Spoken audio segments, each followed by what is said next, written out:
Հայաստանի քննչական կոմիտեն քրեական գործ է հարուցել ռուսաստանցի բլոգեր Նադեժդա Պիրոշկովայի դեմ։ Նրան մեղադրում են հայ ազգը վիրավորելու եւ ազգային թշնամանք հրահրելու մեջ։ Թեման շարունակենք Արտյոմ Երկանյանի հետ։ Արտյոմ, ինչ է արել Պիրոշկովան։ Բլոգեր Նադեժդա Պիրոշկովան հայտնի է Instagram-ում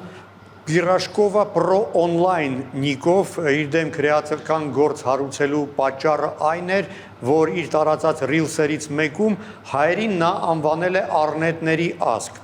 Պարզվում է օրիորդը առնվազն 1.5 տարի է ինչ ապրում է Հայաստանում, բավական ակտիվ է համացանցում եւ մինչ այդ նրա տարածած տեսանյութերից չէր նկատվել որևէ ատելություն հայերի նկատմամբ կամ հակահայկական ինչ-որ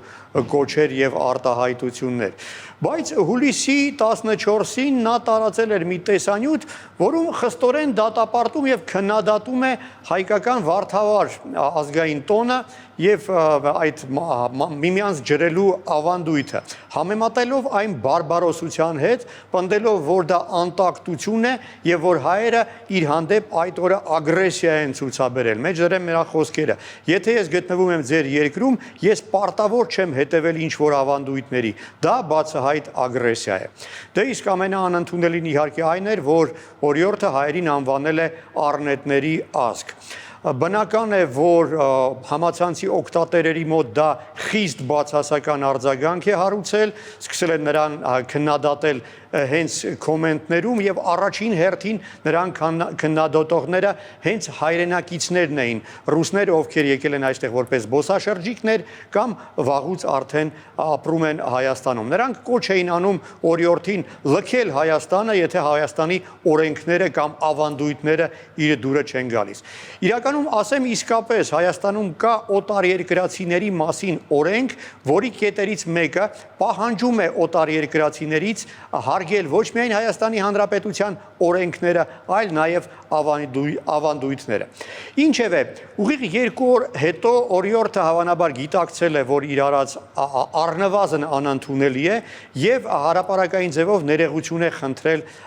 իր արածի համար։ Կրկին մեջբերեմ նրա խոսքերը։ Շատերը իմ խոսքերը ընդունեցին որպես անարգանք հայ ժողովրդի նկատմամբ եւ ես ցավում եմ, այդպիսի նպատակ չեմ ունեցել, ոչինչ չի արդարացնում իմ խոսքերը, ես իմ անկեղծ ներողությունն եմ խնդրում։ Այս սրանով կարելի էր վերջակետ դնել, բայց որոշ օգտատերեր շարունակում էին պահանջել Հայաստանի իրավապահներից ստուգել Նադեժդա Պիրոշկովայի գործողությունները եւ պարզել արդյոք իր արածում հանցակազմ կա թե ոչ, եւ իրավապահները որոշեցին հետևել այս կոչին։ Ու հավանաբար ինչ-որ բան պարզեցին։ Ոստիկանությունը հետաքննություն է անցկացրել եւ հավաքված նյութերը փոխանցել է քննչական կոմիտե, որը եւ հարուցել է քրեական գործ այն հոդվածով, որը պատիժ է ենթադրում ազգային թշնամանք հրահրելու համար։ Հայաստանի քրեական օրենսգրքի 329-րդ հոդվածի 3-րդ կետը այդ հանցանքի համար ենթադրում է պատիժ 1-ից 4 տարի ազատազրկում։ Եթե օրիորդի մեղքը դատարանը ճանաչի, ապա նա իսկապես կարող է այդ թվում նաև ազատազրկվել։ Իսկ առայժմ որպես խափանման միջոց ընտրվել է բնակության վայրը չլքելու պարտադրանքը, նա կարող է քաղաքը լքել միայն դատախազի կամ դատավորի գրավոր թույլտվությամբ։ Արտյոմ, հավանաբար նման խստություն ցուցաբերելու ինչ-որ պատճառ կա, չէ՞ որ իր հարածների համար նա ներողություն էր խնդրել։ Դե իսկապես միգուցե եւ չարժեր այդպիսի խստություն ցուցաբերել։ Դատարանը իհարկե հաշվի կառնի բոլոր նաեւ մեղմացուցիչ հանգամանքները։ Չարժի այս ամենը քաղաքականացնել, սա առանձին դեպք է, մանավանդ եթե նկատի ունենանք ակնհայտ է, որ նպատակը ոչ թե ազգային թշնամանք հրահրելն է, այլ ընդամենը ռիլսի միջոցով քլիքեր ներգրավելը եւ լսարան ավելացնելը։ Պարզաբանեմ, 2 շաբաթվա ընթացքում այդ տեսանյութը ավելի քան 4 միլիոն դիտում է ունեցել եւ ավելի քան 5000 մեկնաբանության է արժանացել։ Իր էջի հետևորդների թիվը արդյունքում աճել է ավելի քան 15 անգամ։ Այսինքն այդ բլոգեր աղջիկը պարզապես անհեթեթ եւ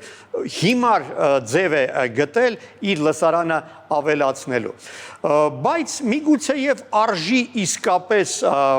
այսպեսի ուշադրությամբ հետևել նման դեպքերի, քանի որ դա առանձին եւ միակ նման դեպքը չէ։ Վերջին շաբաթների ընթացքում իսկապես մի քանի նման դեպք է արձանագրվել, երբ օտարերկրացի, մասնավորապես ռուս բլոգերները թույլ են իրենց տալիս գնահատականներ եւ կոչեր, որոնք վարկաբեկում են հայերին եւ որոնք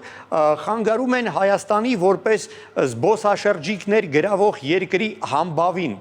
Նման մի դեպք եղավ, երբ մի օրիորդ մեղադրել էր, թե իբր հայ տաքսու վարորդը իրան գրեթե բռնաբարելու փորձ էր ձեռնարկել։ Մեկ այլ նման դեպք էլ ես եմ հիշում, հավանաբար ավելի շատերն են, բայց ինչն է ավելի կարևոր այստեղ։ Նկատվում է, որ այդ տեսանյութերը նպատակաուղղված տարածում են գոյություն չունեցող օգտատերերը։ Այսինքն ֆեյքերի ինչ-որ բանակ նպատակաուղղված տարածում է այդ նյութերը ինչ-որ նպատակ հետապնդելով։ Եվ չի բացառվում, որ այդ ֆեյքերի ետևում ինչ-որ ուժեր են կանգնած, որոնց շահից է բխում, որ Հայաստանը չընկալվի որպես զբոսաշրջիկների համար հարմար եւ հաճելի վայր։ Գիտենք, որ յուրաքանչյուր զբոսաշրջիկ, ով հասցրել է իր այցի ընթացքում սիրել երկիրը, անուղղակիորեն դառնում է այդ երկրի ազդեցության գործակալ, եւ հավանաբար հենց դա է, որ ոմանց դուրը չի գալիս։ Ես չգիտեմ, արդյոք պատահաբար է դա զուգադիպել, բայց հենց այդ օրերին Ռուսաստանի արտգործնախարարությունը դասեց Հայաստանը այն երկրների շարքին, ուր ռուսաստանցիները չեն կարող իրենց անվտանգ զգալ, հաշվի առնելով այն, որ կարող են Հայաստանի իշխանությունների կողմից արտահանձնվել այլ երկրների իշխանություններին։ Միգուցե սա զուգադիպություն է, բայց գուցե եւ ոչ։ Եվ չնայած այդ ամենին, ռուս զբոսաշրջիկների հոսքը Հայաստան շարունակում է աճել։ Իսկապես շատ մեծ հոսք է եւ այդ աճը այսպես մեծ աճի տենդենս է նկատվում։ Այս տարվա առաջին 6 ամիսների ընթացքում Հայաստանը ռեկորդ է սահմանել, ընդունելով 1,42,000 օտարերկրացի զբոսաշրջիկ, ինչը 15%-ով ավելին է, քան նախորդ տարի, եւ մեծ թիվը իհարկե ռուսաստանցիներն են։ Մոտ 40%-ը այդ թվի Ռուսաստանից ժամանած զբոսաշրջիկներն են։ Հետաքրքիր է, չէ՞, մի կողմից Ռուսաստանի կառավարությունը առևտրային արգելքներ է դնում, մյուս կողմից ռուսաստանցիները մեծ սիրով գալիս են Հայաստան, վայելելով Հայաստանում բնությունը, շփումը եւ ինչու՞ չէ ավանդույթները։ Շնորհակալություն։